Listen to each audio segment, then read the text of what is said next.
most people believe and feel that they are a self in a body. Moreover, they believe that this self is generated by the body, shares the limits and conditions of the body,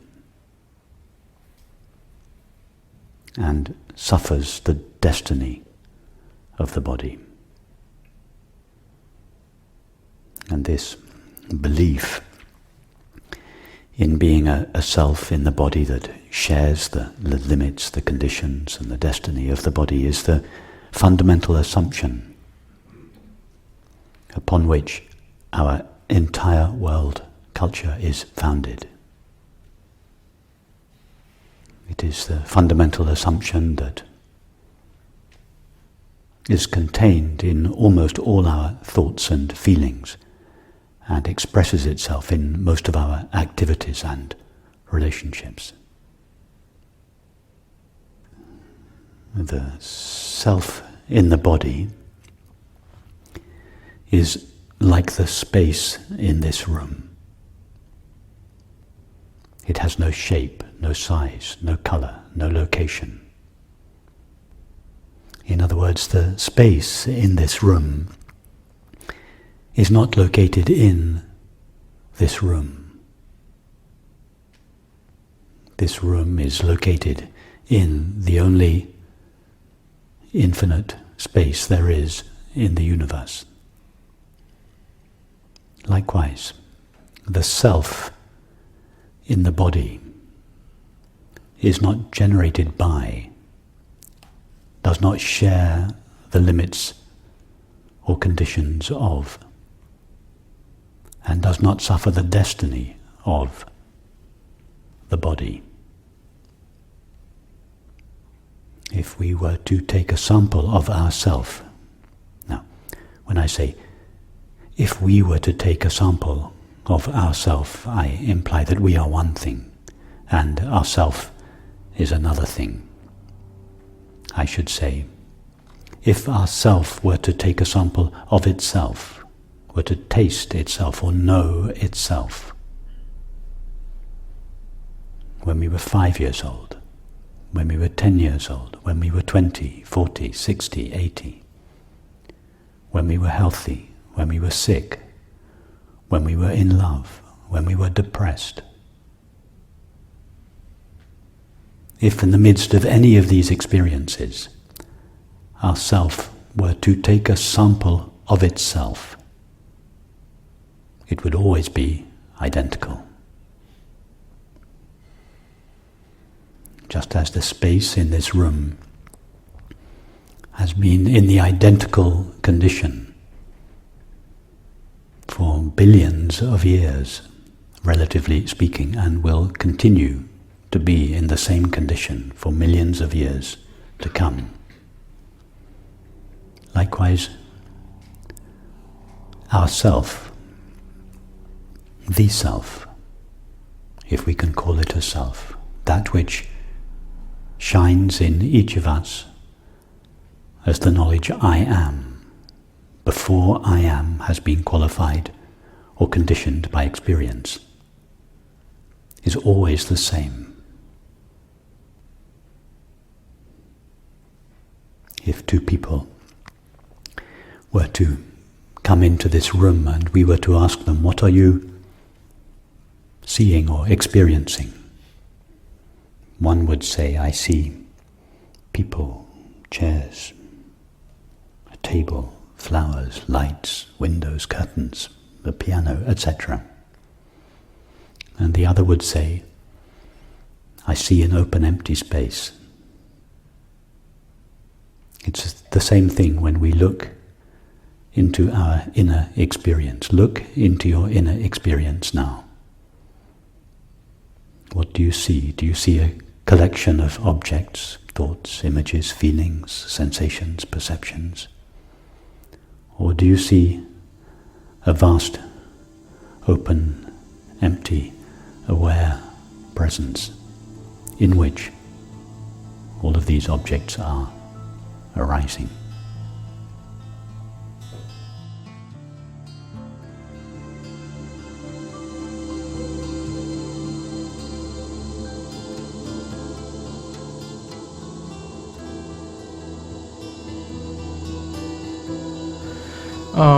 My question is, since this practice, there is, of course, a lot of clarity and absence of the separate self in my experience. But then there are also times where, to give an analogy of the clear blue sky, before the practice there were, of course, this clear blue sky covered maybe 50% with clouds. And now it is more like either it's completely clear or there is a dark storm. So it's like a pendulum that's swinging to the extremes rather than just a little bit. Okay, but change the analogy from the sky and the clouds to the screen and the image. It is a more accurate, but not completely accurate, metaphor. Because it's true that the grey clouds do veil or obscure the blue sky, but it is not true that a movie, however dark it is, veils the screen. You can have a black image on the screen corresponding to the depths of depression, but still all you are seeing is the screen. So translate that metaphor. In the depths of depression, all there is to that depression is the knowing of it. In other words, luminous, empty, transparent, inherently peaceful, unconditionally fulfilled awareness or knowing is shining as the experience of depression. The depression is not veiling the knowing of it, it is shining with the knowing of it. So if you understand this, you will stop having this feeling of back and forth. It's either the blue sky or it's obscured by grey clouds. All there is to your experience is the knowing of it. That is luminous, empty knowing or consciousness. Nothing obscures that unless you give it permission to do so, in which case it will seem to do so. So in the times when there's totally covered by clouds, I do try to see it the way which you just said, which is I'm the knowing of the clouds. But it's so intense that you're not the knowing of the clouds, you are the knowing out of which the clouds are made. The black image on the screen is made, the black image in the movie is made out of the transparent screen. The black image doesn't veil the movie because all there is to, the black image doesn't veil the screen because all there is to the black image is the screen. So the black image doesn't really veil the screen unless you give it permission to do so. In other words, unless you believe that it does so. It is not experience that veils reality, it is the belief that experience veils reality that makes it seem as if experience veils reality. But reality is never veiled because all there is in reality is reality. That understanding prevails when it is a relatively lighter situation, but in the situations, like I said, when there's extremes, that particular understanding, even though I want to maintain that, abide by that, it just seems impossible. Well, it is your belief that it is impossible that makes it seem to be impossible. What you're saying is, when I'm watching a nature program, it's easy to see the screen, but when I'm watching a horror movie, it's difficult. Well, if you believe that, that's the way it will seem to be.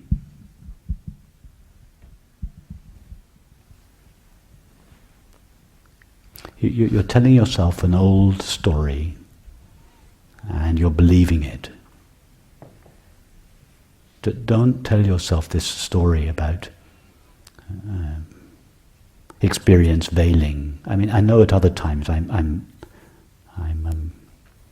make more concessions than I'm making with you at the moment, and I would acknowledge that experience veils or seems to veil awareness. But with you, my intuition is that it's no longer necessary to make that intuition. That's why I'm being a little not budging very much. What I'm trying to do, you've been going back and forth for some time in your experience. Back to awareness, forwards to experience. Back to awareness, forwards to experience. And you're going back and forth between the two. And you've been doing that for some time. So now it's time to begin to collapse this back and forth.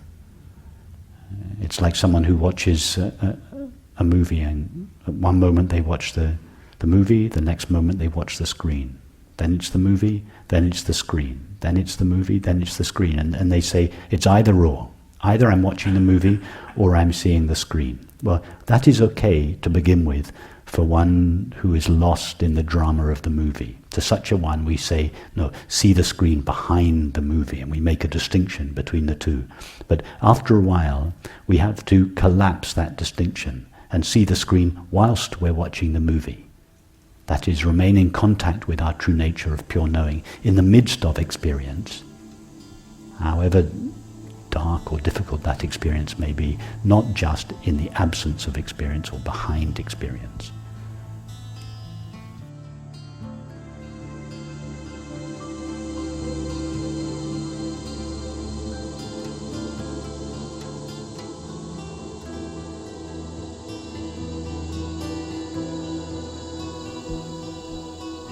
It seems like if I was really intensely aware and then these situations or whatever occur, Don't think I of would being be intensely aware. You can't be intensely aware. You're just aware. okay, aware. There's no intensity to it. It's just simply aware. Don't think of being aware as some intense practice. It's just the simple, obvious, familiar, intimate feeling of being aware.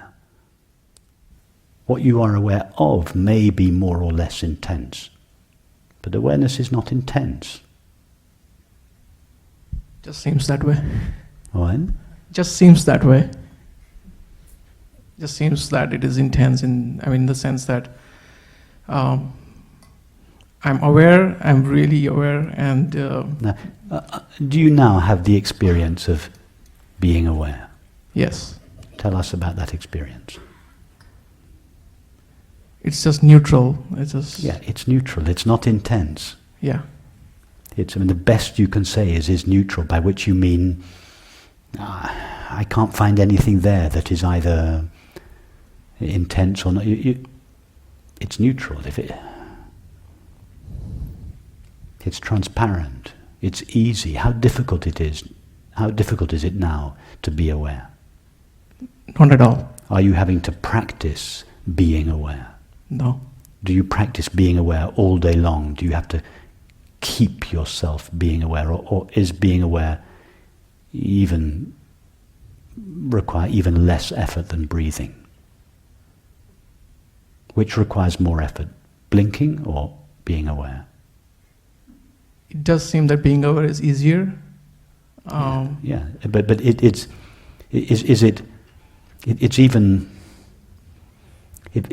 even easier than easy. There should be Right. It's 100% effortless. It is the only experience that you will ever have that is 100% effortless. Hence Ashtavakra's phrase that even blinking seems like an effort compared to the fact of being aware. Because even blinking requires a little contraction of some muscles. It's a little expenditure of energy. But being aware requires absolutely no expenditure of energy. It's the only experience there is that requires no energy whatsoever. So even to say that it is easy would be to say too much about it. It's even easier than easy. There is no experience that is more intimate, more ordinary, more familiar than the fact of being aware. It does make sense right now, and it's it is, for the most part of the day, is my experience. Well, for those parts of the day that it seems not to be your experience, just pause and just go through this last few minutes of this conversation. Am I aware? Am I having the experience of being aware? Is it a great effort to be aware? Am I having to maintain the fact of being aware, or am I just effortlessly being aware? Is being aware not the most ordinary, intimate, familiar experience there is? So just with these few questions, take yourself back in your experience just to the simple fact of being aware. And then turn around again to your experience and ask, is there anything that really has the power to eclipse this simple fact of being aware, unless I give that experience my consent, in which case it will seem to veil the fact of being aware. But as soon as I withdraw that consent, being aware is just shining in your experience.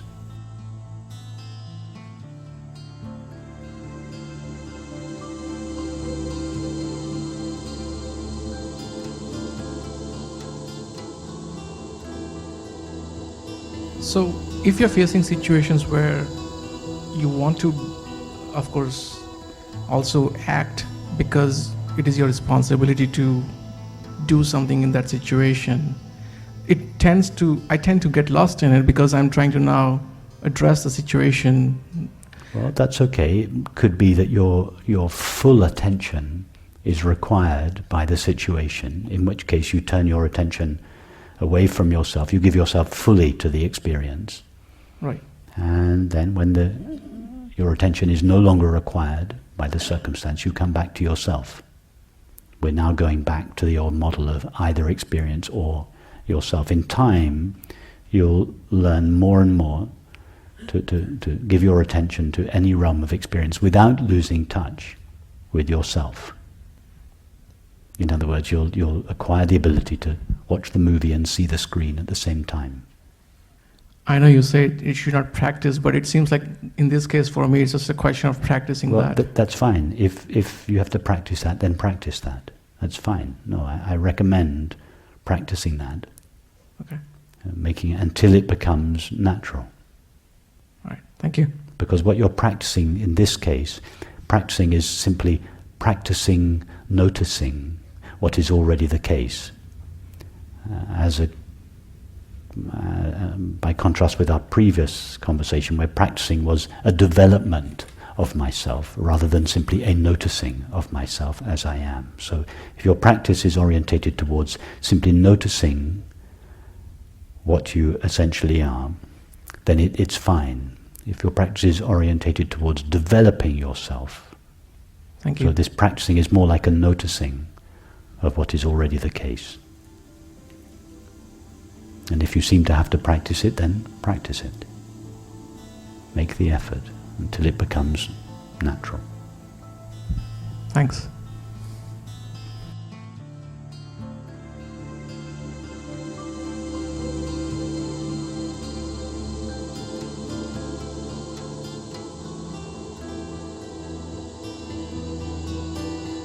So, yeah, I'm trying to bridge two things, or understand two things I hear you say in different meetings and videos.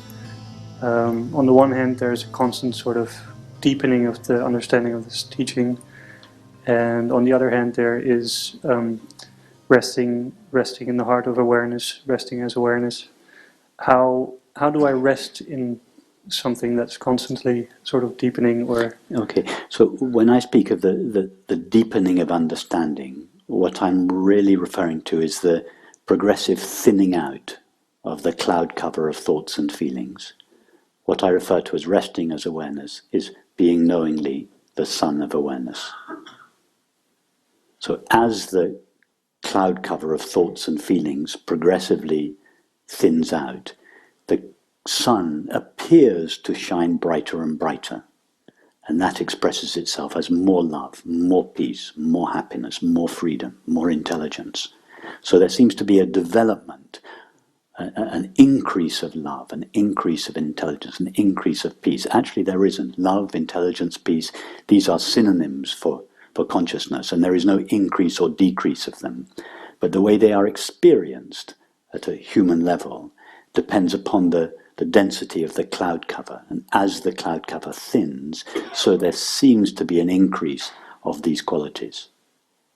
And hence, as a finite mind is, in terms of, we spoke sometime over the last few days, as in terms of thought and understanding, as a mind is progressively divested of all its deeply held beliefs, so such a mind is flooded with new understanding, new ideas that better reflect the nature of reality. And that is why the teaching is always evolving, because the mind through which it is evolving is continually becoming more and more transparent. And as it becomes more transparent, new connections or new inspiration or new ideas that better represent reality come to it. So the teaching is always developing, but what the teaching is expressing never develops. And truth is always truth. Truth is not something that evolves. Truth is always the same. Truth is the same today as it was 1,000 years ago, or 2,000 years ago, or 10,000 years ago, and is the same as it will be in 2,000 years' time. Truth is truth. What is absolutely true is always absolutely true.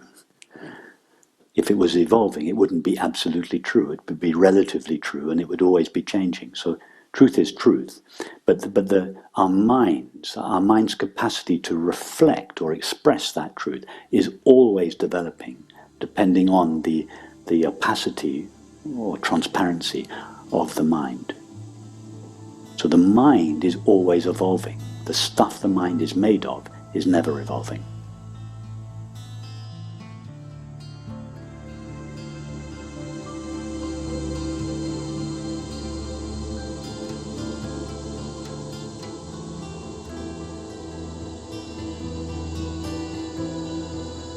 The eye, to keep an eye on itself. It doesn't have to go anywhere or do anything. Anywhere it went or anything it did would take it away from itself, or seem to take it away from itself.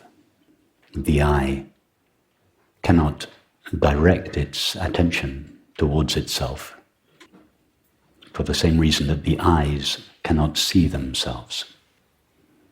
The eye is already standing at itself. It cannot go to itself. And that is why this is called a pathless path, or the effortless way. There is no distance from the self to itself, and therefore there is no room for a path, a practice, an effort, or a person. The place from which we start, the path we travel, and the place at which we end are the same place. So the naked eye clothes itself temporarily in the faculties of thinking, seeing, hearing, touching, tasting, etc. And through the agency of these knows the world, or perception. The eye that longs is the eye that is longed for. The eye that knows is the eye that is known. This is what the Sufi mystic Balayani meant when he said, "No one sees him except himself. No one reaches him except himself." No one knows him except himself. He knows himself by means of himself. He reaches himself by means of himself alone. No prophet, no teacher, no student, no person, no teaching knows him. He sent himself from himself, through himself, to himself. There is no intermediary or means other than him. There is no distance or difference between the one who sends that which is sent and the one to whom it is sent. The very existence of the prophetic word or the non-dual teaching is his existence. For there is no existence to any other person, place, or thing that could come into being, exist, or pass away, have a name, or be named. For all names indicate him, and all existence is his existence.